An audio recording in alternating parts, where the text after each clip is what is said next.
Welcome, everyone. I'm excited for my guest today because this is somebody that I have been connected with for many years, and I don't even remember how we got connected, but it was back when I was working in higher education, and Brian was actually working for Fox at the time Correct. in talent acquisition, and I'm pretty sure you were like the head of all the talent acquisition things at Fox. And so there was a connection there in terms of what I was doing with career development and you looking for talent and coming to speak to our students and all of that. But Brian, I'm so excited to have you because your career has been like, it's been absolutely insane. Like, you have been in recruiting and talent acquisition forever for some major companies on more of the entertainment side of recruiting. So you're based in LA.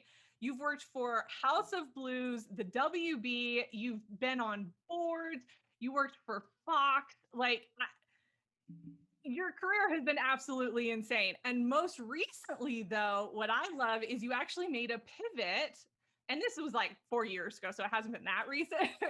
But you made a pivot from being internal in terms of recruiting and talent acquisition to more external. And so now you have your own company, you do recruitment consulting, you do all kinds of you do all kinds of stuff. It's absolutely insane what you have on your plate right now, but I'm so happy to have you here talking to my audience, not only about your journey within recruiting, but we're also going to talk about just some tips and tricks for people who are looking to transition in their career and what recruiters are looking for. So thank you for agreeing to be on my podcast.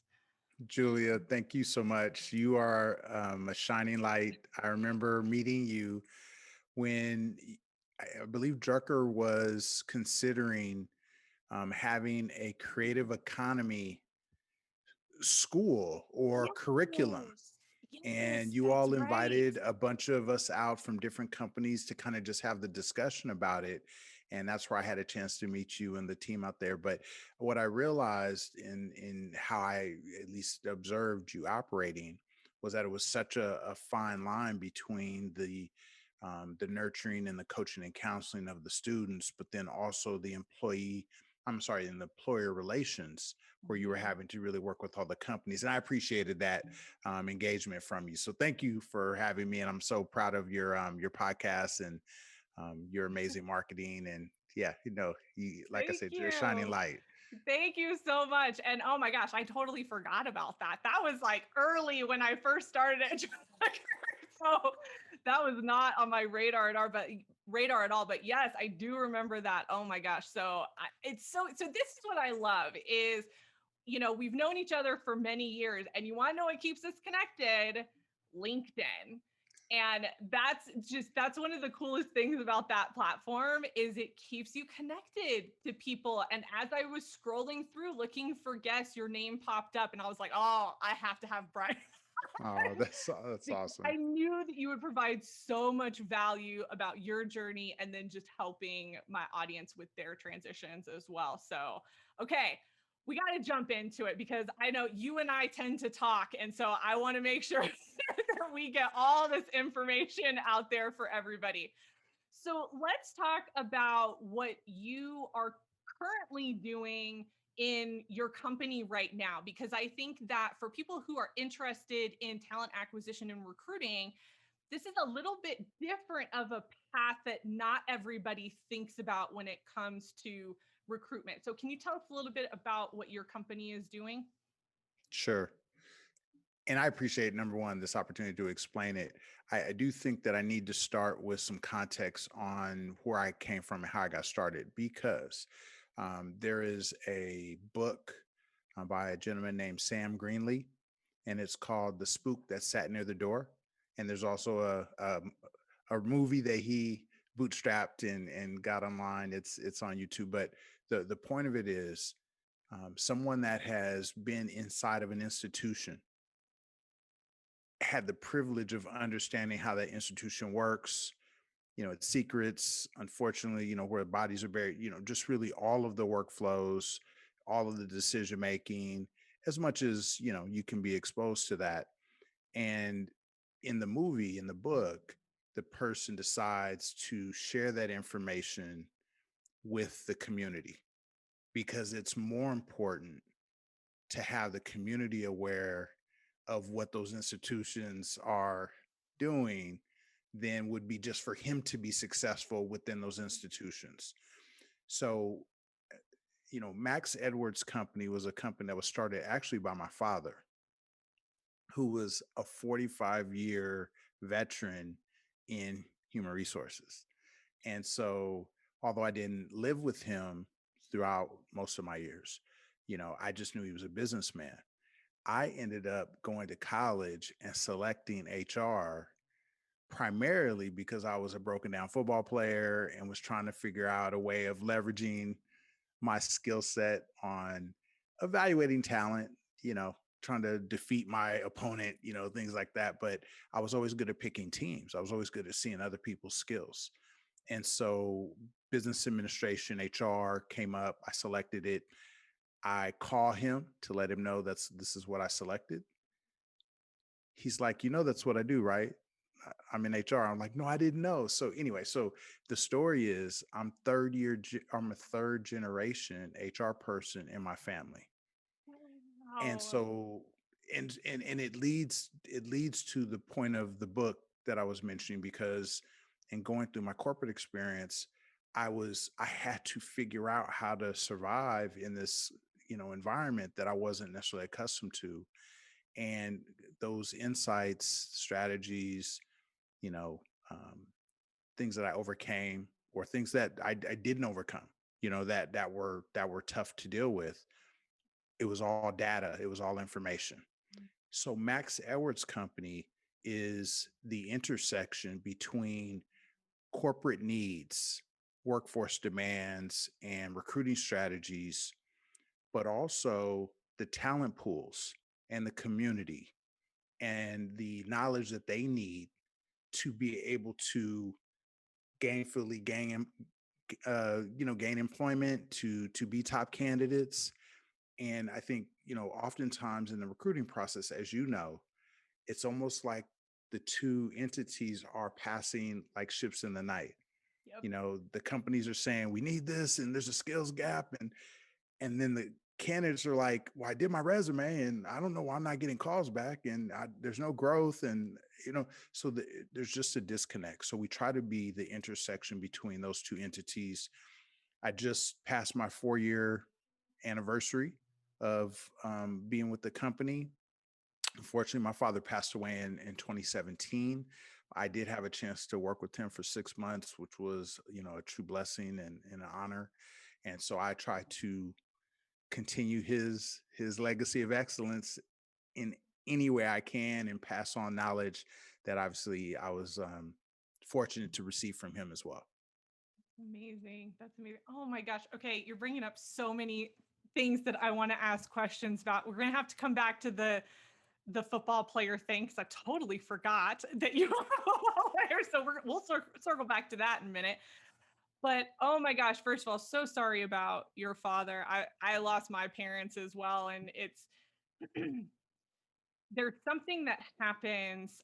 And I literally right before this interview, I recorded a video about legacy Wow. because yes, and so I'm hearing you say this, and I'm like, oh my gosh, this Oh, connection it's is so it's crazy because I was not, I didn't have that legacy like you're talking about, right? So you're kind of taking what your father did that you didn't even realize and continuing that on, which I think is to understand that about ourselves and our past and our family and what they've done I think is so important because it helps us kind of model and think about some of those generational things that we want to pass down and then maybe some of the things we don't want to pass down absolutely. also.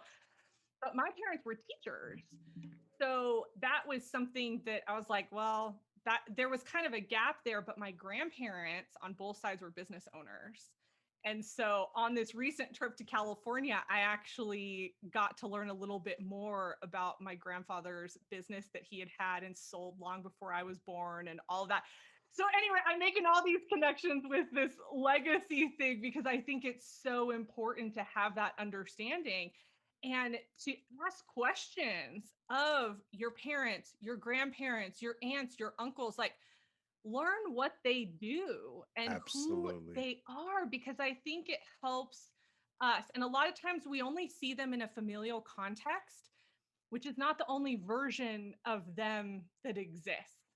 And so to understand who they are as professionals as well, like I learned some things about my grandfather that I was like, I had no idea. And I saw his level of integrity as a business owner back then. And that, like, it kind of shot something in me of, oh, okay, that legacy runs in me, even though I wasn't around for it.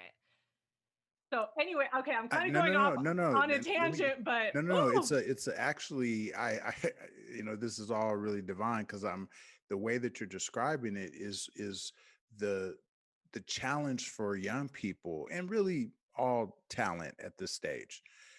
We're in such a digital media surface, superficial, at the moments, snapshot in time kind of mindset that without that foundation of what you're talking about and understanding oral history and having a frame of reference for when things aren't going well, you need an anchor that ties you to something that's greater than what's happening at the moment. And I think that's where the current generations are getting the moniker of being um, not as loyal or kind of frivolous, or where they're ghosting people and things like that. And it's mhm, probably true to a certain extent, but if you're only measuring yourself off of what's happening today and you don't have an anchor, like how do you get into an interview and share with someone how you can add value if you don't understand your value? So I think the right, legacy piece that you bring up is really important. And one of the bigger things that we teach with Max Edwards is the first step to all of this is self-analysis. Now, you know, knowing who you are, they say knowledge of self is so critical because, there's something that we teach called career architecture. And career architecture means from self-analysis, you know where you are. It's like the sign on the train station where it says you're here, and then you know where you want to go. yes, So guess what? Whatever that gap is, you're already mapping out there's multiple paths. It's kind of like your GPS, your waves, or whatever. It's giving you multiple paths to get to where you need to go. Well, the path career wise would be skill set, technology, real life experience, related experiences that you understand that you have. So again, if you don't know who you are, you don't know where you're going, it's really tough to design the career success that you likely want. And right. so we try to help that out with career architecture. That's amazing. And I will tell you that type of self analysis right now is so timely. And I know we'll talk a little bit more about this later in the interview, but with COVID and all everything that went down in the last like year and a half at the time of this recording, people are questioning everything. Everything. I can't tell you how many people have reached out to me and they're like, I can't do this anymore. I don't want to do this anymore. My values have shifted. I now want this. I need this. They've lost people, right? So you and I understand that you lose people, especially parents, and all of a sudden something shifts in how you view the world. And I can't explain it unless you've been through it. And I think we're starting to see that. And what you're talking about, this career architecture and self-analysis and all, oh my gosh, that is so key right now. And I think organizations that invest in that for their people, they will be light years ahead of the game when it comes to retaining talent versus organizations that are just like deal with it. Yeah, So yeah, a really big issue for companies right now, and we were talking about the shortage of recruiters, is that everyone is so desperate to get their positions filled. And then Mhm. obviously people are being headhunted and, you know, cherry picked away. So, you know, the growth of the business, the ability to provide products and services all hinges on, you know, that workforce being in place. Well, guess what? Right now, with it being such a candidates market, if you're only focused on recruiting, that means you're not protecting your current employees. There's likely inflation, so you're having to bring in people at higher rates, but again, you're not thinking of your internal employees. You're ratcheting up your expectations of skills and the experiences that the people need, because it's like, oh, you know, there's big shoes to fill, yet you're not focused on the development of your internal employees.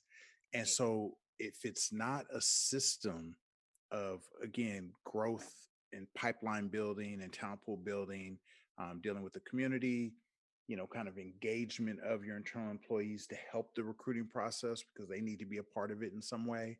And then obviously very intentional hiring at the more senior level. If it's not a system, I think it's a chase where you're just spending money. Mhm. And I don't know if we're going to have the ability to do this long term. Right.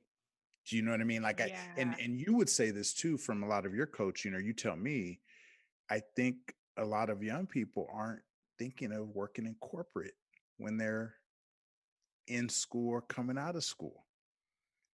I think so. I work primarily with millennials and Gen X, so people in their 30s and 40s right now.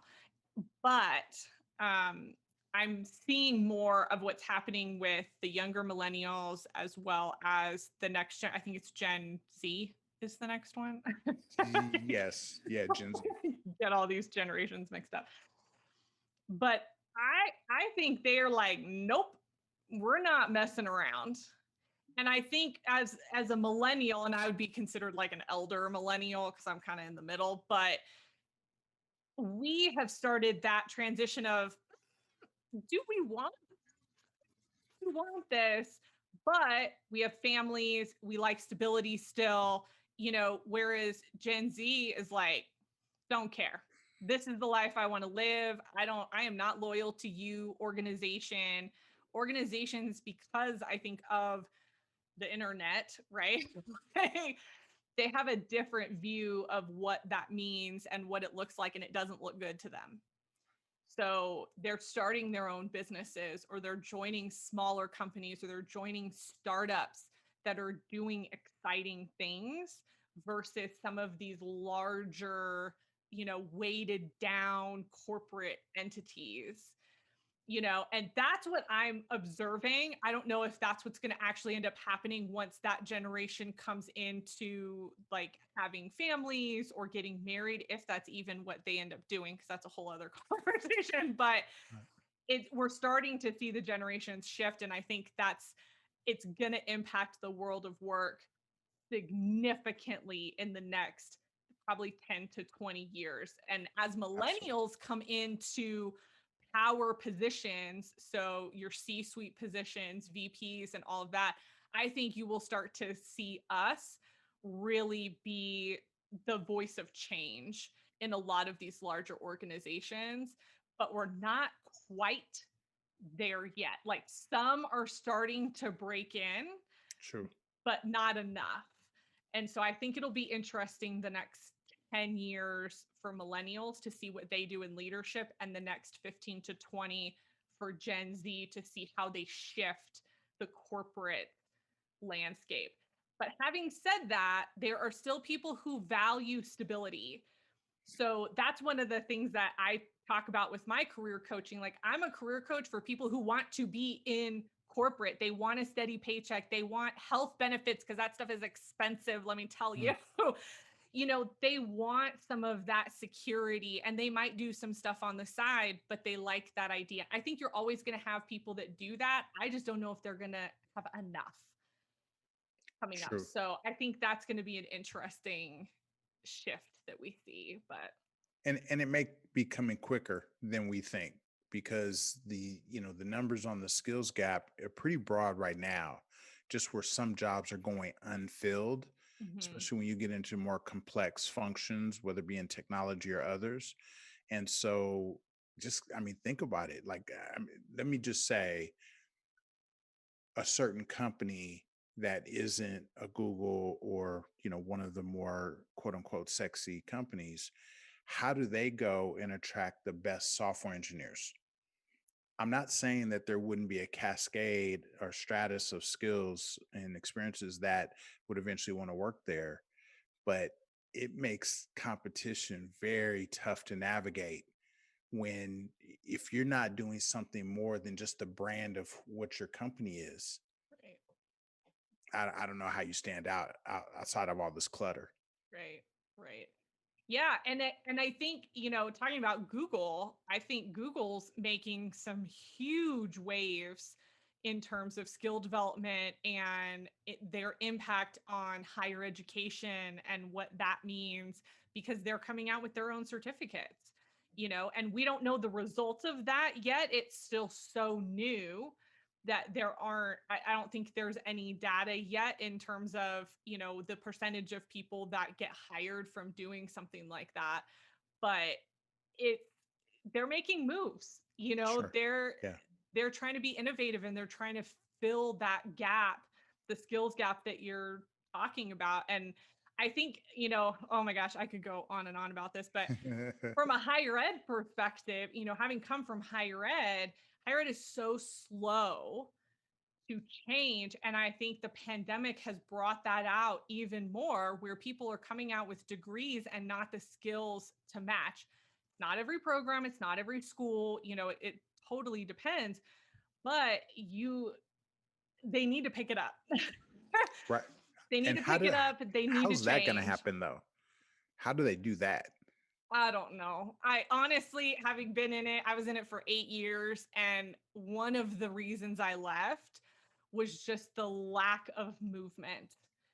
And at the top, people just stopping all innovation from happening. And for somebody my age, I'm a high achiever. I wasn't about that. I was like, if my life hadn't happened the way that it had, I would have left anyway. And I would have gone to corporate, because at least there things move and change. Not always, depends on the organization, but Sure. it higher ed, they're going to have a lot of problems coming up, I think, in the next 10 years or so. And I think COVID really brought some of that to light. And I'll be interested to see, maybe in a year and a half, probably like next summer, I'll be interested to see what the numbers are in higher ed, because I think they're struggling right now for people not wanting to pay for it because the ROI isn't there. And I So, think you and I had discussed briefly that many of the companies are changing their college recruiting teams to early stage or early career mhm. teams, meaning if they don't need to include solely college recruiting, and they're going to boot camps and 2-year programs. and Yep. and so I mean, again, the impact on graduate school or higher ed is, that's going to be even more difficult. So this goes back to, you can't just, as a candidate, determine your value on what companies want. You really have to be someone that understands the whole package of what you want to be, and then you decide specifically what you go and get. Because if you're chasing what you think value is, there could be a situation where you get yourself a lot of debt and it's not something that you really needed or you don't want. Yep. But if you feel like that's something that you need and you have a narrative about that, and you have a strong passion for that, I mean, as a recruiter, that's what I want to hear in the interview. I don't want to hear that you just checked a box of, hey, I robotically went and got this degree and now I'm ready and entitled and I should get this and that. No, no, no, no. You know what I mean? It needs to be more, and it could be less credentials, but Mhm. you went out and bootstrapped a bunch of other experience and you have a story to tell about that. There's, some major collaborations where you went and helped other people. Mhm. or you went heavy and, got the best education that you can and coupled that with the best internship experience. You just have to build your story. Yep. You have to. Yes. Yes. Oh my gosh. Okay. So when I got started in higher ed, I worked with everybody from freshmen to, you know, retired people. Like ran the gamut, right? And I cannot tell you how many people I talked to who were freshmen, sophomores. They should not have been in college. And it wasn't because they weren't intelligent enough to be there, it had nothing to do with that. They just needed to go live life and they needed to find themselves for a little bit and then come back. Mm, And that's a good point. I I've been having this conversation with some friends of mine who have kids who are graduating and all of that. And right now, like if I had to advise somebody who had a senior in high school, either out of 2020 or even going into 2021, 2020, 2021, and possibly even 2022, I would tell them unless they are extremely focused on something specific that requires education. So being a doctor or, something like that. It's a really specific skill set. I wouldn't go right away, Hmm, honestly. I would wait. I would give yourself some time. I would go and work, maybe do a certification if that's something that interests you. I would it would be better for you to go work, and I'm not talking about like a food service job. I'm not talking about that, but some kind of like go work for a small business. Go work for like a local company. I don't care what they it doesn't matter what they do, but go work for a company so that you understand how a company works, sure. right? Like go get some type of experience outside of whatever you did in high school and then go back because you need to find yourself. And I think right now with the way things are, I would not go straight into school right now if you're not 100% sure of what you want to do. I don't think it's worth it. Take some classes at community college if you want to, you know, do something, but I would wait because I think that's part of the story, right? I went and I worked because I wanted to find myself and I figured out that this is the path that I want to take right now. And then I went back to school and then I did this. Now I'm more clear. This, and I knew to get internships and I knew to do this and I knew to do that. And now this is where I'm at. That to me is such a more compelling story than, well, my parents made me go to college. So I went to college. Why'd you choose this major? Because it was the only one I didn't hate. Right?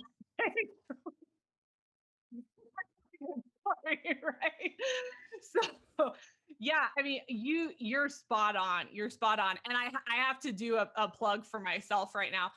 My coaching program is called Control Your Career for a reason because I came from a generation that was told you have to go to college no matter what. It doesn't matter whether you understand what you want to do or not, but you need to do this. A lot of us were told that we had to take a certain path, we had to go to a certain college, we had to do something specific. And I think we lost our way, and I know that was the case for me a couple of times where I had to pivot. And so I created this program, not only kind of speaking to myself and what I wish I would have had, but all the clients that I've met, that's what it's been about. It's like I feel like I've lost control. I took a promotion because it was offered to me, or I got recruited over here because somebody reached out to me, whether it was the right thing to do or not. So going back to that self-awareness piece, once you have that self-awareness and you figure some things out, especially if you have some experience, it makes it so much easier to control that path moving forward. And then you're not out there applying to 100 positions, because that's not the way at all. So, Yeah, no, I love that concept because it actually brings up the old adage of practice. Like if you don't have context, you know, you can't practice, funny enough. Practicing means that you know the fundamentals and you're replicating something over and over again to get better.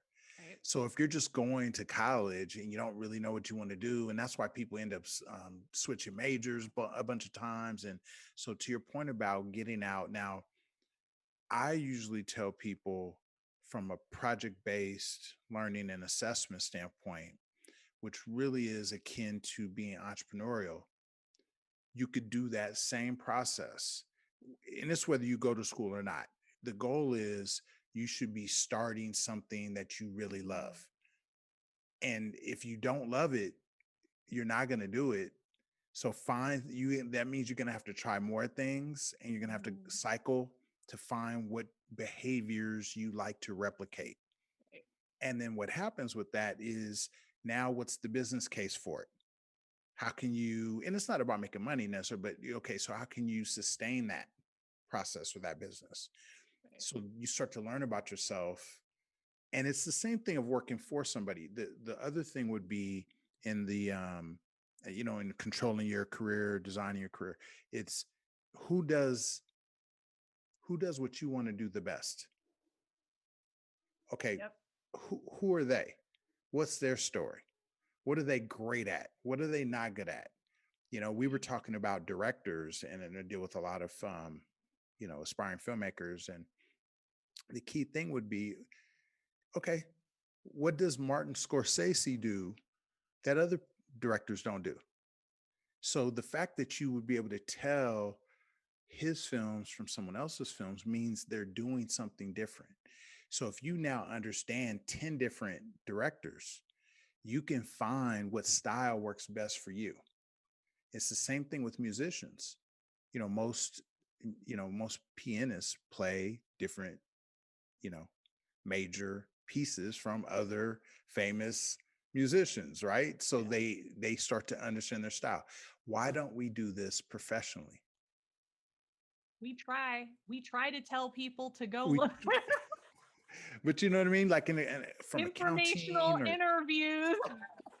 but even in the job, like once you have the job, there Yeah. needs to be a critical study of what makes you good and how can you replicate that and Right. deliver that. And that's where the growth comes from. Again, that's what an employer and a hiring manager is listening for. That's what recruiters are trying to be able to tell that story to hiring managers when they're presenting your resumes. So Right. the more that you could share that info and that story, it puts you in a better situation. Right. Well, and I think this is such a great case for, resources like LinkedIn, because LinkedIn is a prime place for the majority of people, especially if you're on the corporate side, to find connections, and to follow those people and see, look at their career path and look at what they're doing. If somebody's interested in being a recruiter, they can go to your profile, which will be linked for this episode, and they can see where you've been and what you've done, and you have your stuff filled out, right? Because that's what we do when we're in this business. So you have all that information that somebody can go and say, oh, okay, here's this skill set, here's this skill set, this is what I need to develop, this is what I need to do. Like, that is so key. And I think once you get into your career, sometimes you forget to continue to be curious about other people and their positions, whether it's somebody adjacent to you doing the same thing so that you can learn how somebody is doing the same thing different, or who's that next step that you're looking toward, and find them and talk to them so that you understand your own gap there. Julia, and the challenge with people is that they don't focus on this until they have to. And the problem with that is it's never too late. But I'm saying to achieve the goal when you are in trouble and you have pressure on you, Mm, it it's takes this longer. it's not the right time. It's Exactly. not. It takes longer. You're desperate now. It's totally, I can't remember if I was talking to you about this, but this is something that's said widely. It's like the best time to look for a job is when you don't When need you a have the job, job, right. is when you have one, and it's so true. And that's what I try to tell people all the time. I'm like, look, like, whether you are looking for it or not, you always need to be presenting yourself as a candidate.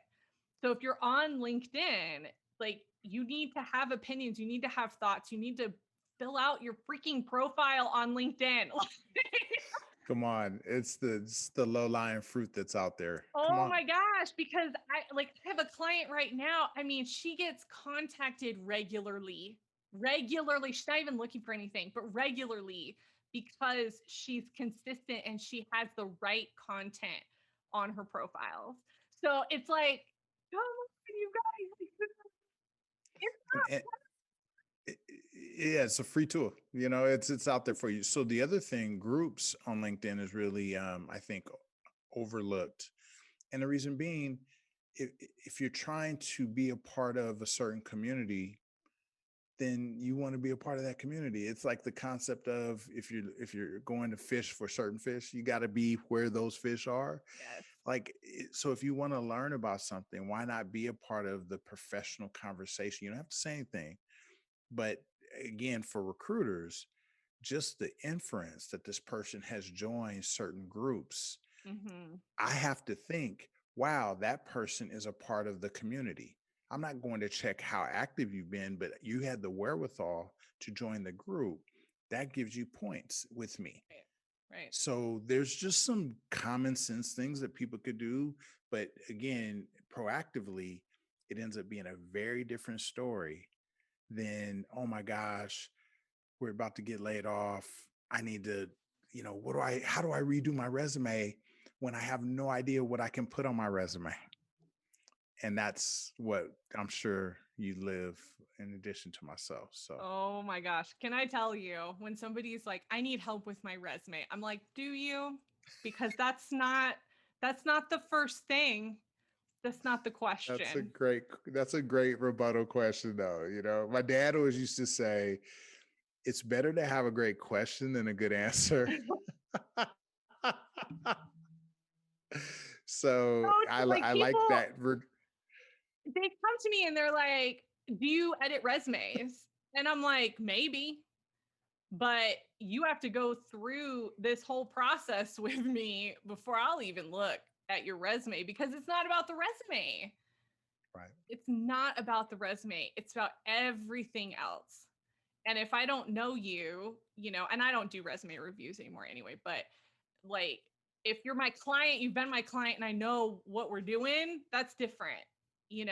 But to do a straight resume review, you're not going to get anything out of that.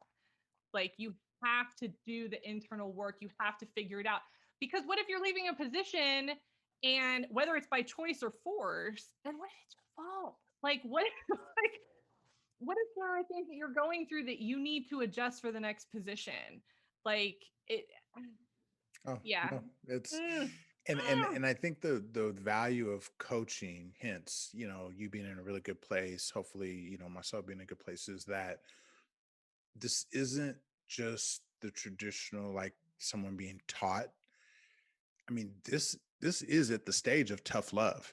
I mean, this is the stage of you hearing it raw from somebody that does care, and it's not going to be comfortable for you, and you having to listen. You're going to either hear us now or you're going to understand and hear us later. I mean, and again, it just depends on what situation or circumstance you're going to be in at the time. yeah, you like literally just described my coaching style. Like I care about you, but I'm going to call you out on it if I see it. Yeah, it's tough because people aren't thick skinned at all, and the challenge with, and I like what you're saying about the resume piece, is that my resume development is about interview training, because if you're not able to really describe it, or even acknowledge what you've done well, the bigger picture, why you're there, I Mhm. mean, all these different things, then how are you going to say it in an interview? And then the other part, I'm sure you'll relate to this. People will complain and say certain things to me, and I'm immediately like, hey, I don't want to hear. No, no, no. They'll tell me, I'm only telling you because you're the recruiter. And I'm like, listen, if you're telling me you are going to immediately walk up to that other person's office and you're going to tell them the same thing. So if you're running from a job, we're going to know. Yeah. If you're running to something, that's a different story. And so You people can need to be, tell. You can, they the need to be told. language. I can tell. I can tell when somebody contacts me and how they write their email to me or their note, their message, whatever. I can tell where they're at. And Hmm. once I get them on the phone, Oh, 30 it just seconds, jumps out, I can right? tell. Yeah. Yeah. And that's the thing that people don't realize. It's like you think you're hiding it, you're not. Right. And the scary, I'll just throw this out there to close out what I'm saying. I think hiring managers, most of them aren't good at interviews anyway, right? And it does take both. It takes two to tango. Mhm. So what they're doing is they're doing the interview to exclude people. They're not doing it to include you or to have vision for you and find out, hey, they may not be describing this, but I see something in them. Well, sometimes that's the case, but most of the times they're trying to exclude you.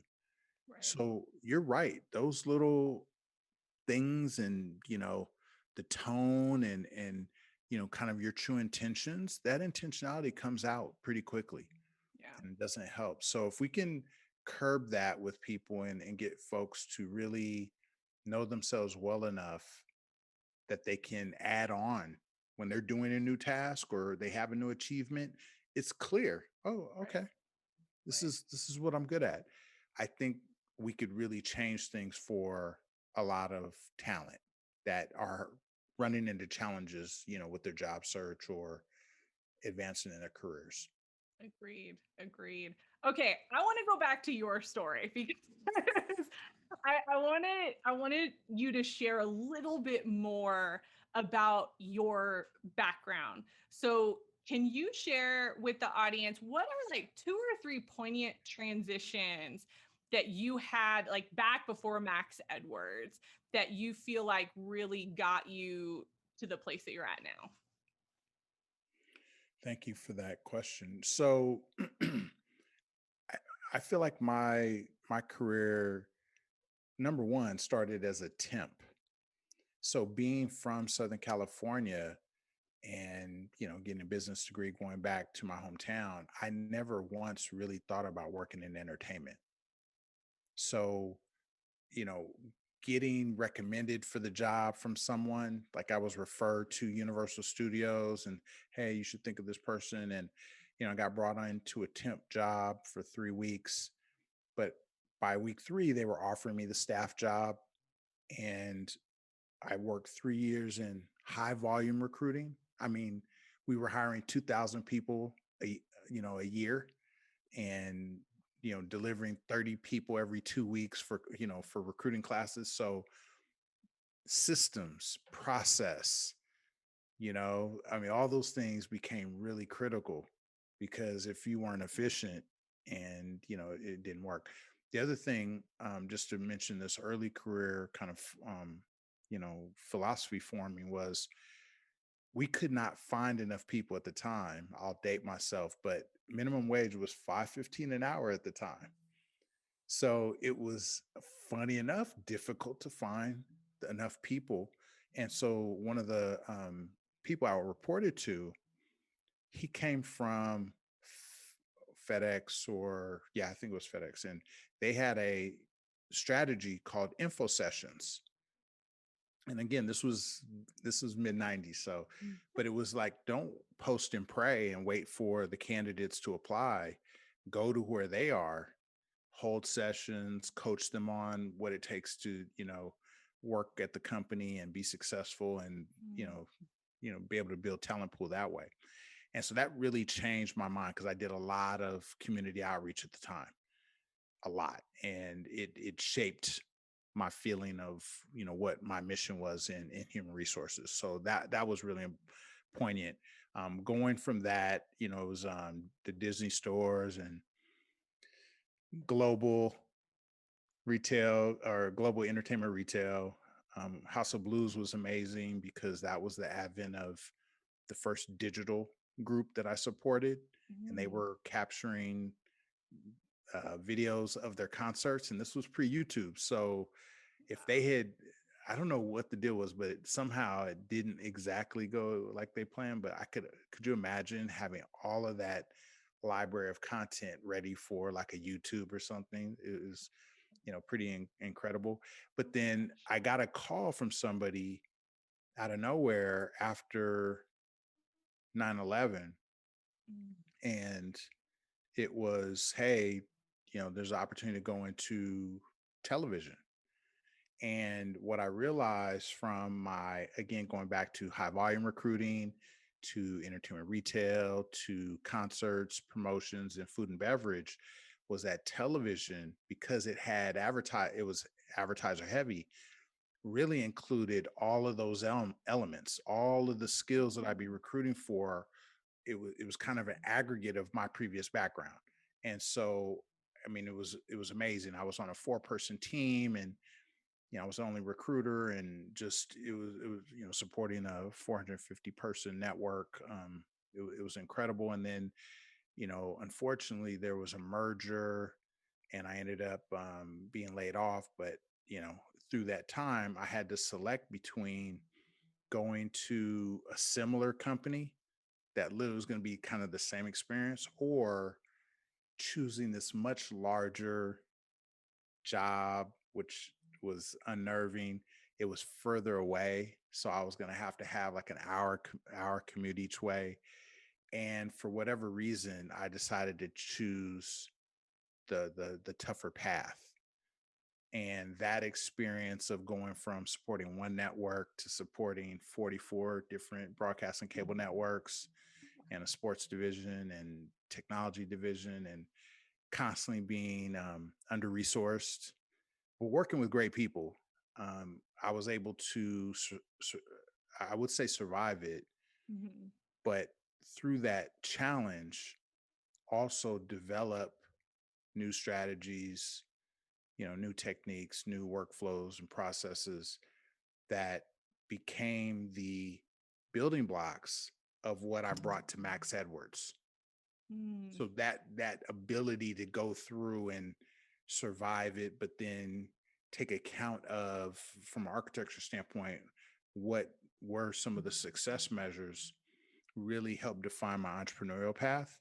And one thing I'll say is, I think if I was more amenable to the corporate politics, certain decisions where I realized what I was being faced with in corporate, and if I played the game, would have been roses that way, right? And if not, I was going to have to deal with those consequences on the other side. And I realized that because I didn't grow up knowing corporate, I didn't grow up knowing entertainment, my goal wasn't to be the executive vice president. I mean, it just wasn't my goal. My goal, if you really, hopefully, and I'm saying if you hear me, my goal was to figure out systems, processes, and workflows to solve systemic issues. So I didn't have to be in corporate to try to do that. Matter of fact, it was more limiting when you had to still keep a day job and do things the way other people wanted you to do versus doing it in an entrepreneurial setting. So the blessing for me, and I try to tell people when I'm coaching them, I've gone through the same process, and I still go through the same process. The continuous learning aspect of this whole process was really to, based on legacy, was to solve a bigger issue. If I could solve a bigger issue, that's the career defining moment that would fulfill me. And I do have to bring up one person. And my dad was, again, my sensei. He was my Yoda, who I talked to every day on the way home, and got a lot of information and really shaped me. But I'll give this woman her flowers. This woman, Karen Morcell. I was a coordinator at Universal Studios at the time, and this is where there were no applicant tracking systems back in the day. Matter of fact, we weren't actively using email that much. We were getting faxed. We were posting all the Oh. jobs in the paper, and faxes were coming in. Okay, so when I came in the morning, and if the fax machine was silent, that means that it was out of paper. So I just put more paper in, and then it would just keep going. And this was for all jobs. So I mean, it was crazy. So my thing was I had to go into the system, this DOS based system called Abracadabra, and manually input the names into a system. So anyway, you can imagine I had stacks upon stacks of paper. And a matter of fact, I eventually put the stack in a drawer. And what I would do is I would stay after, and I wouldn't even claim overtime. But my goal was I just had to knock out these stacks. And the point of the story is Karen Morcell came to me one night. No one else was there. And she said, "What are you doing?" And I said, "Look, I'm trying to get ahead. I'm trying to get this." And I was trying to explain. She's like, "No, no, no."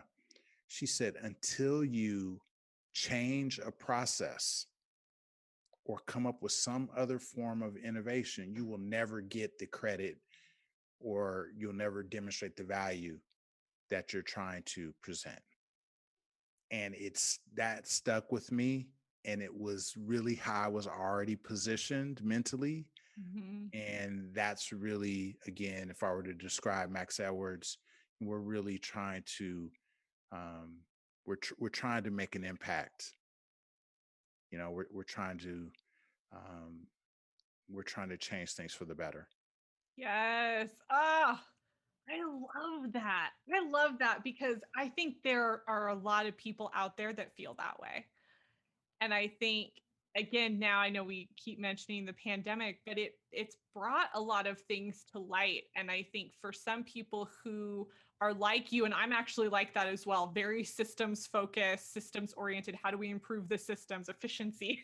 you know, it's hard to be in those larger organizations and you can see the system failing and you know what will fix the system, but either nobody's willing to listen to you, they're not willing to invest, or they just don't care.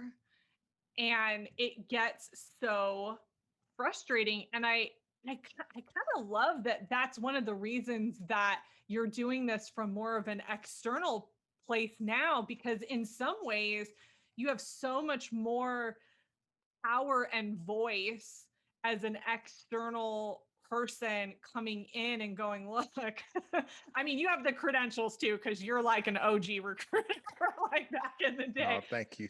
So, I mean, that's a lot of it also, but to be able to help an organization understand, look, you can save X amount of money in your processes if you implement this, or how much are you spending in time? I used to say to some of my staff, which it sounds kind of arrogant, but it really wasn't meant to be that way. I said, I get paid too much to do this task. Mm. Like the organization is paying me too much to sit here and stuff a folder, and I hate to, put people in terms of pay, but if you're more on the like admin side, I'm like, I need you to do this task because I need to be over here doing this, which is what I've actually, been hired to do. And so when you think about it that way, you have to think about the resources that are being usurped in certain processes that aren't working. I mean, So, and the silos that people operate within, especially when they've been there a long time, it becomes less about, definitely not about continuous learning, but it becomes less about even collaboration versus hoarding, yeah. and, kind of a gatekeeper of information kind of situation, right? Yes. And so this is actually maybe a good thing for your audience as well, is that once you get the job, it's really important to try to diagnose the environment and circumstances and the people that you're working with, because those are impediments. I mean, sometimes, you know, someone's going to do something one way, and you have to not only maybe understand that and have to adapt to it for a moment in time, and then wait for your opportunity to shine beyond that, or to come up with the Mhm. innovation. Or you can't come in and change the world immediately. You may have to learn the box first before you start to think outside of the box. So there's a lot of this training that you provide and I'm trying to provide is not just for job seekers. This is for people that are trying to advance and figure it all out and maybe add something new to their portfolio of responsibilities. So really critical time for what we're providing. Yeah. Absolutely. And honestly, if you're somebody who is unemployed right now, that's not even my client. And that sounds really harsh, but I want to help prepare people for that next step. So I want you to be in a position right now to go through my program because I want in real time to see things unfold. And I want you as, a professional to see things as they actually are. And so when you're employed and you're, relatively happy, that's an easier process than I'm mentally checked out and I'm done, Very true. because we'll have a completely different conversation than if you're like steady in your position. And that's something to think about. And I think the same, I think the same is for you for what you're doing as well. Like you're trying to get people when they're at their best, because that's when the true version of themselves is going to come out versus at their worst or when they're desperate. It's going to be completely different. It's going to be focused on whatever their challenges are at the time versus what their opportunities and challenges are moving forward. True. And I think you bring up a great point in terms of the success rate of people that are going to listen beyond the first steps of this training process. Again, so many people want the just in time support because they really need it. And, again, rational thought is out the window, right? Because if it's not something that's going to change them immediately, or, hey, why can't you introduce me to this person? Things like that. And so it does. I do think that my process, because I'll deal with whoever comes, right? From Right. executive coaching to people trying to advance, transitioning folks, layoffs, people that recent college grads. But my goal with this, Julia, is this is really a concept to change how we recruit, because this process and even what you're talking about actually applies to high school, or you know what I mean, it Yeah. applies to different um sectors, because it is about personal and professional development. And I think the issue that we're having is that the expectation on the employer side is very different than the expectation on the talent side. And again, those two ships are not meeting. And so I feel like, it's a noble process that we're going through, but recruiting in general is going to have to change. There's going to need to be a much more audition based process Mhm. where, you share with people what success looks like and you let people try it. And if they're not good today, they may be good 3 weeks from now, or they may be good 6 months from now, but that's your pipeline. And it Right. can't be just resume submissions, posting and praying, leveraging. Even recruiters, always talk about leveraging their relationships. All of that runs out, I'm sorry, or will never impact diversity recruiting, inclusive recruiting, equitable recruiting, because you're only still dealing in your area, you know? Right. So there has to be a more global, community minded, I call it, globally local minded Mm. approach to recruiting. So your skills aren't just attached to the factory in, Duluth. And if that factory ever goes out, now you're stuck and you don't know what to do. It's like, no, no, Right. no. You can shift and pivot because you know much more about your skill set. And now you're Right. in a much better position to take advantage of new opportunities. Right, right. Okay, I want to jump in to talking more broadly about hiring and recruiting and what is happening right now. So, for anybody that's active on LinkedIn, one of the things that I'm seeing people talk about right now is something called the Great Resignation. There's a couple different terms for it, but essentially, the Great Resignation is the one that I see the most. And basically, the idea is that people are over it. Like they're over their jobs, they're over whatever BS their company is trying to like make them go back into the office, or they're not getting paid what they think they should, all kinds of reasons.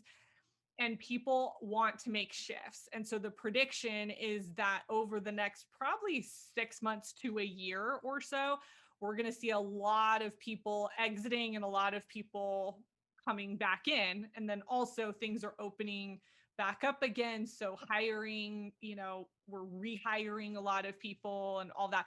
What are your thoughts on this idea of the great resignation? Do you think that that is real? Are you seeing that?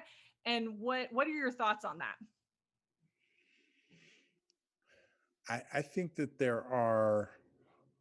um, there are multiple layers happening right now because obviously, we have what the 10 to 11 million that, may be on unemployment insurance or, unemployment benefits right now that haven't gone back.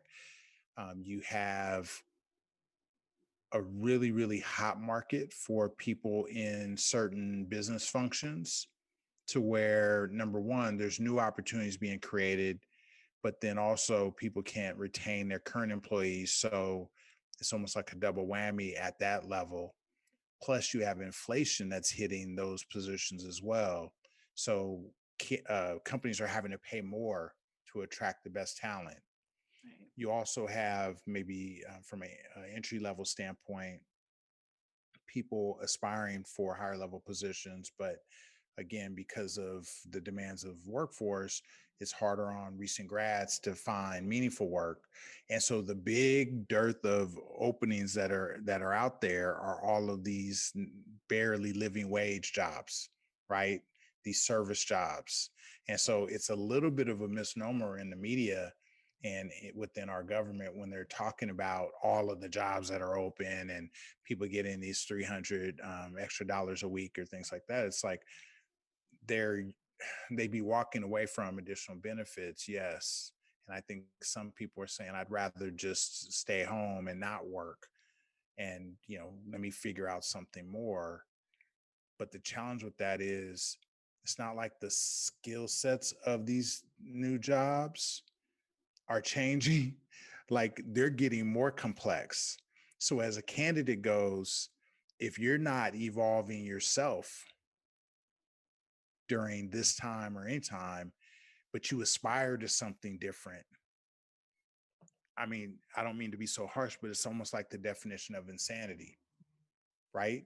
Because you could want it, but if you're not actually working towards that, then there's going to be some frustration. So, I mean, it was a long statement to go over the three or four main sectors, but I do think that there's a challenge that companies are going to face, and it's not so much about people not wanting to work, but they're to your point, they're definitely trying to figure it out. Mhm. But think about it, these jobs are jobs. When people really want to think about something, it's like they would think about, oh, what environment am I going to be working in? And, what are the special things that, I'm going to be experiencing? And, they're really thinking about the culture, Right. right? If they work in a good culture, they're usually happy with what they're doing often. Right. But if you're talking about skill set and changing up, now it goes back to what you were saying earlier. In order to change up, do you need to go to college? Like, why would you incur debt right now to switch up? So what do you do if you're not going to go to school and incur debt, but you really want to do something different? So entrepreneurial training, I mean, it's really you have to be on the level of wanting to do it yourself because I feel like people have more skills though than they think. Like if you've been working, I mean, I'll just like 5 years, let's say 5 years. So, relatively young. You have likely a complex skill set. You just haven't been able to articulate it. And that's what I see too a lot with people is, again, when they get to that place of like, I don't want to do this anymore, the desperation and all of that, especially if they're in an environment they don't want to be in, they also don't think that they're good at what they're doing. So That's all a good point. knowledge of, I'm good at this, I'm good at that, I have this skill set, I have that skill set, it's like out the window because they have this impression of themselves not being great at anything or not being great at the right things, even though some of those things are transferable. Obviously there are specialized things, that you would have to learn, but I feel like for most job seekers that I see, it's the lack of self awareness. I think it comes back to spending time really knowing the skills that you bring to the table. Because when I talk to somebody, even for 10 minutes, I could write half their resume for them because they have it in them to talk about their skill sets. But I think they're in their head so much with it that it doesn't come out for them. Well, you hit the nail on the head. So we're all much better at knowing what we don't want to do versus what we want to do. Yeah. And so we're also weirdly trained to typically want things that other people think we're good at, right? That is like someone Right. else finding value in you. I was like, oh my gosh, I'm so good at that. I mean, and that's from a young age. Yes. Nicknames on the nicknames in the playground is where that starts. So when it comes time for someone asking you, so what do you want? In an interview, this. So what, tell me your key strengths. Or I mean, these are Achilles heel kind of questions that people can't Mhm. answer, but it's because we often only define ourselves through other people's filters. So Yes. that's, I mean, and that's a challenge. So again, going back to this group that may be rethinking things and they don't know exactly what they want to do, the key is to start doing something. It doesn't need to make money immediately. It's not about that. It's about finding what you enjoy, because usually what you enjoy, you will do more often. Do that practice, you'll get better.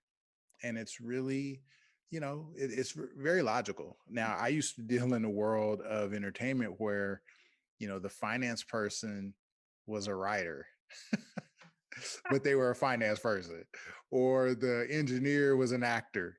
Oh man. Everyone was in a different skill set and function than they actually intended when they first joined or came into the Mhm. entertainment industry. And that's the issue, is that people aren't ultimately doing what they enjoy doing. Right. So there's two sides of it. One, and it's to your point about not knowing what they're good at. Maybe the first thing you do is try to do a self-analysis on finding the joy of what you are currently doing. Because on some level, there has been some things that you've been great at. There's been some achievements. There's been some great people you've worked with. So find something that you can attach yourself to that's been good about what you're Right. currently doing. That's your anchor. That's the legacy. If none of that works, well, no, it'll work. It'll work. The other, yeah, it'll work. And then the other side of it is obviously analyzing aspirationally what it is you want to do, Mhm. because this is the thing with college, and I know you'll attest to this. A lot of people are going to school, getting their degrees, not having really understood what the business output of that degree would be every day. Yep. And can you imagine your 4 years, you get out and you don't like having to do sales analysis or you know Oh my gosh. ratings reports or whatever the you know sorry about the car, whatever the entry level thing is that you're forced to do when you first start a job. It's hilarious to me. Yeah. So project based learning assessment helps you understand what you don't want to do, but it also helps you form and design what it is you want to do, and you could do it over and over again without having somebody else to give you approval to do it. Right. Right. I will tell you too, if you want to test some things out, go to nonprofits because Volunteer. they Exactly. can't pay you. That's a great, Go to a nonprofit, offer your services up, piecemeal some stuff together because, or professional associates. So if you're more mid career, that's more my audience, go with your professional association and see what they have available because they're always looking for other skill sets. And that's such a great place for you to try something out. Because let me tell you, YouTube is your best friend when you are trying to learn some new things. come on. Yeah. Google, was it YouTube University and all that? Yeah. But you bring up a great point about, because it harkens back to the LinkedIn groups. So your professional association or your industry association is so important because that's your pool. Like, so you want to be known to be within your pool of talent so you can now meet a stratus of people that may be your next employer. Who knows? But if you don't even know to go to your talent pool, that's a problem. Yeah, absolutely. Absolutely. And start adding those people on LinkedIn. Start following them, start adding them because even if they don't add you back, you can follow them so that you can see what they're posting, what shifts they're making in their career. You have to build that collective of people up so that you're connected. They see your stuff, you see their stuff, and that puts you on their radar. And that's what you really need if you're honed in to a certain area. I think some people switch around and stuff like that, which is fine. But if you're honed in, really start to target what you're doing, and that'll you'll get there. You'll get results. It takes time though. It's not going to happen in a week, but it will happen if you commit the time to it. Absolutely. Critical. Yeah, absolutely. Okay. Couple questions I want to ask because these are the questions that I ask all of my interviewees. Tell me how the book changed your perspective of your career or life. Well, I have a couple. I would say The Spook That Sat Near the Door was a great read and something very inspiring, and um, got me fired up on one, defining what I had already done. So it's like my path kind of mirrored that, but then two, what it could be. Mm. So that's number one, by Sam Greenlee. The other one, and I'm gonna share it because I remember my dad recommended it to me, and it was called Rework, and it was done by the head of a company called Basecamp. Oh And yeah. essentially, this company created, it was kind of like an early Slack Hmm. or an early goodness co-working platform. Hmm. And really, I mean, he just in the book, I don't remember the author's name, but he just really redefined collaboration and almost finding the why on why they do certain things, and that really helped the growth of his company and the solidifying of a really strong team and workforce. And it was also allowing them to pivot with the traditional challenges that come up with doing a startup and growing their business. And I'll equate it to how people either hire CEOs or how they hire football coaches. Is that oftentimes when you have a total rebuild situation, there are certain coaches that are better for that situation. But if it's hey, I need to take the company from this level to the next level, or we need to maintain a certain level of performance, sometimes there are coaches or CEOs that are better for that. I'm not saying that it's exactly legitimate, but that is how people hire. And so the book Rework was very much about how we as professionals can kind of navigate through those different stages of development. Okay, awesome. Thank you for sharing. And I will link those into the blog post for this episode. So if you're wondering where to find them, they will be there for you. Okay, let's really quickly talk about football because I've worked with a lot of student athletes, and that transition from being a student athlete to life, you know, beyond being an athlete, I think is so can be jarring for some people.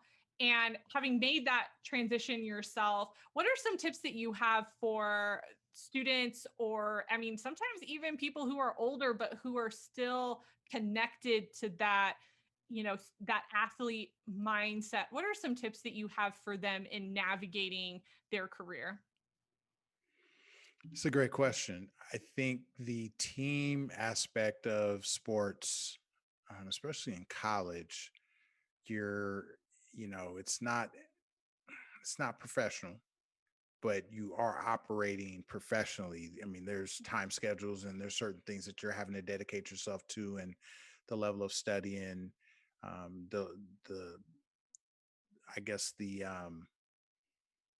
size of the team, is very much kind of like a corporation, to where there's certain people you may not even know that well because the team is so large, especially in college.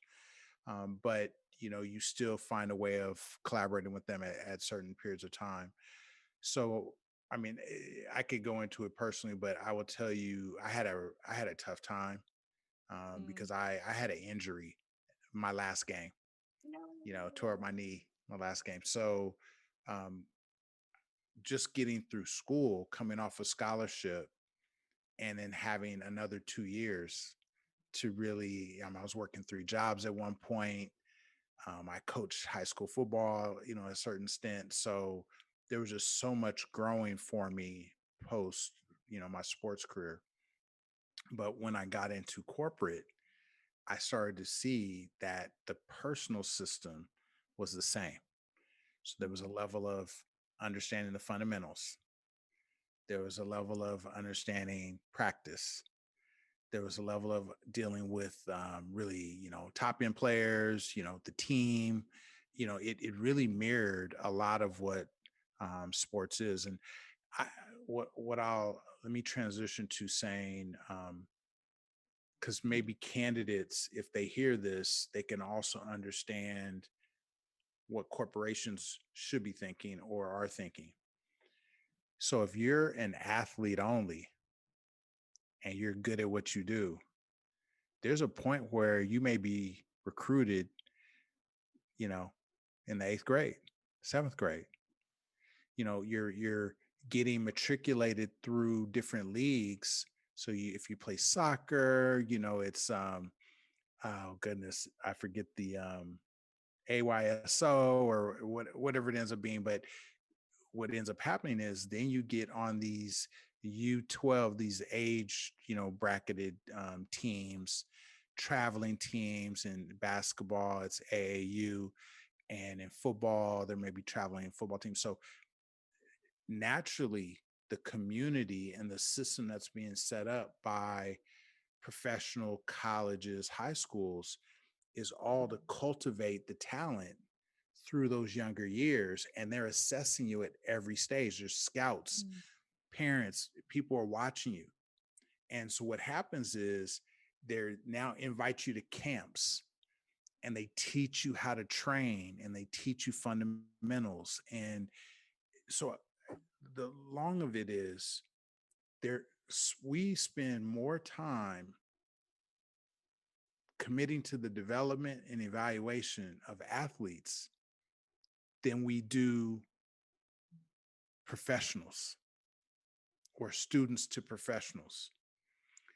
Conversely, the same process, though, can be emulated by candidates professionally. So if you're great at math, then next thing you know, at an earlier age, you're getting into math groups, Mhm. competitions.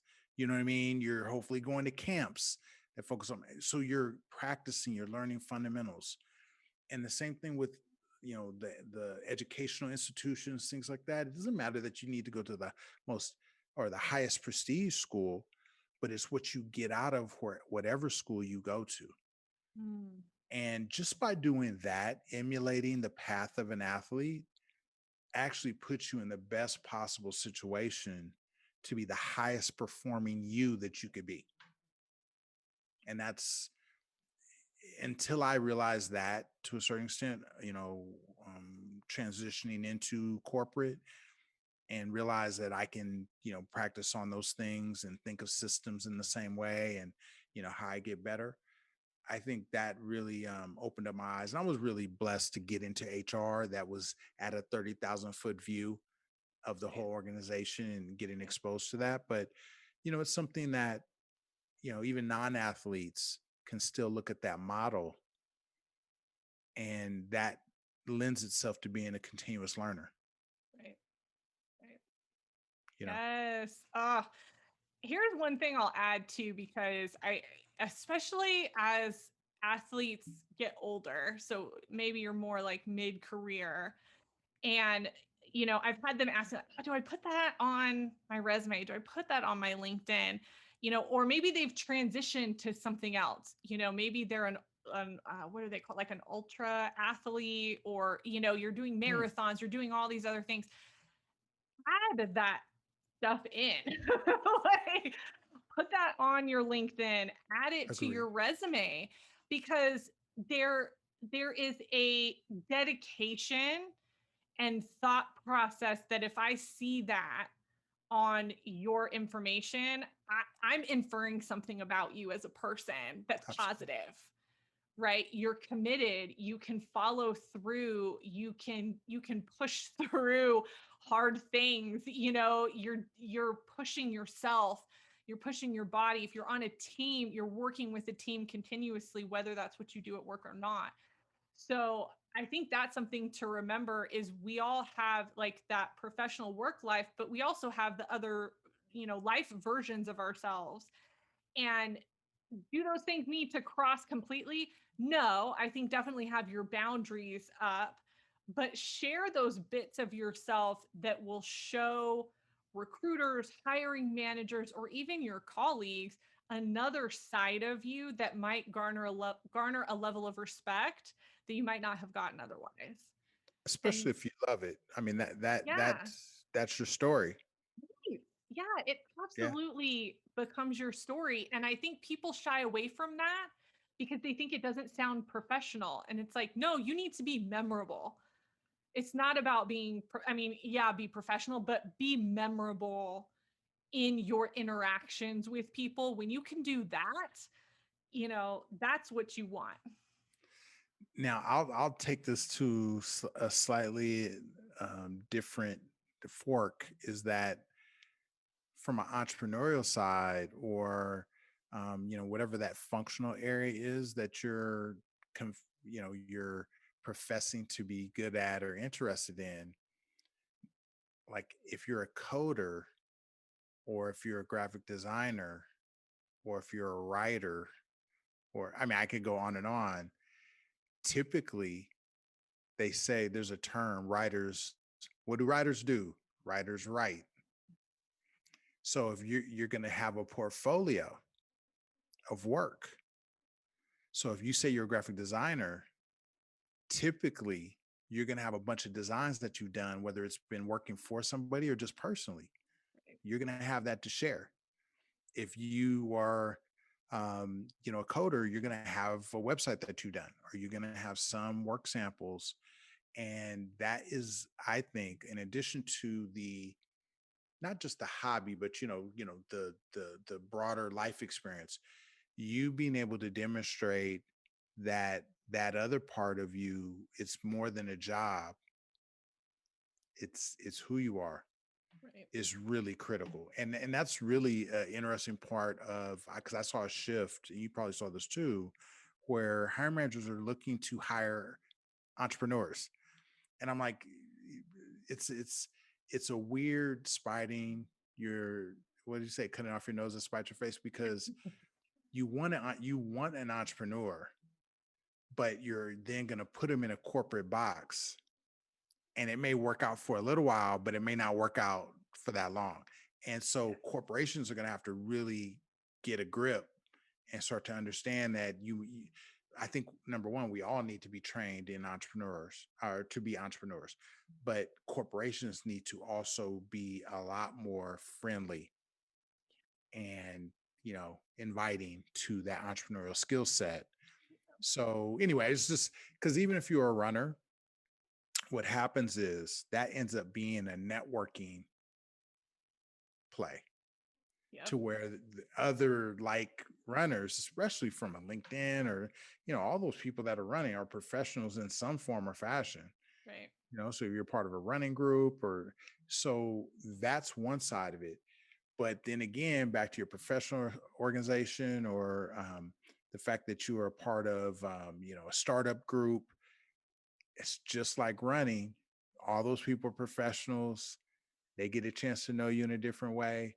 So you're building that kind of full frontal approach. I don't know a better way of saying that, but it's definitely attacking your growth from many different angles. And I think that's one of the most critical things that people don't do on resumes or they Right. don't do on LinkedIn. And it's just, it's low lying fruit that you could raise the value, perceive value of yourself Right. very quickly. Right. It's being aware. It's being aware of what is Absolutely. around you and asking questions. Like Come on. that's all it is. Come on. Yeah. And people are so afraid to ask.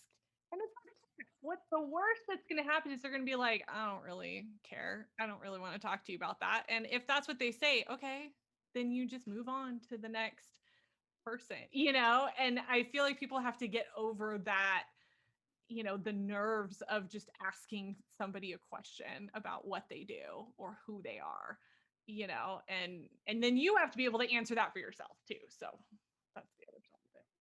But That's a learned, I mean, some people are born with it, but I think that's a learned feeling where you're just fearless and you really don't care.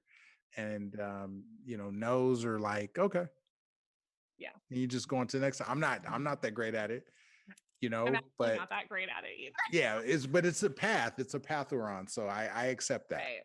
Right. Well, and I think, it's something that I will always teach people, and I'm so much better at now as an entrepreneur Yes. than I was when I was working for somebody else, because you have to be. You're forced to be that whether you want to be it or not. And it takes a lot, you have to find that voice and all of that. But I mean, I think the people who are successful, whatever, however you define success, they're the ones that are putting themselves out there. They're the ones that are talking to people. They're clear about who they are and what they want, and they're open to conversations and opportunity. And that's why, they continue to find their version of success. Sure. So, yeah. Oh my gosh, Brian, this conversation has been so amazing. This has been like one of my longest podcasts, but I already knew Oh, I that. appreciate I that. already knew that going in. So where can people find you? And I can link whatever into the blog post, but where can people find you? How do you want to be contacted? Sure. Two places. I mean, obviously LinkedIn. It's the easy search on Brian Wright and Max Edwards Company. And then you could also go directly to maxedwardscompany.com, all one word. And yeah, no, I mean, I think the opportunity to be connected to you is extremely valuable because there's enough work to help change people's perspectives and for them to hear it multiple times from different perspectives, different points of view. I mean, we have a lot of work ahead of us. So I appreciate being in the fight with you, the fight for helping others and for Yes. good. And I really appreciate, today. This was great. Yes. Thank you so much. Thank you so much for being on the podcast. And I know my audience is just going to find so much value in this. I appreciate it. I hope so.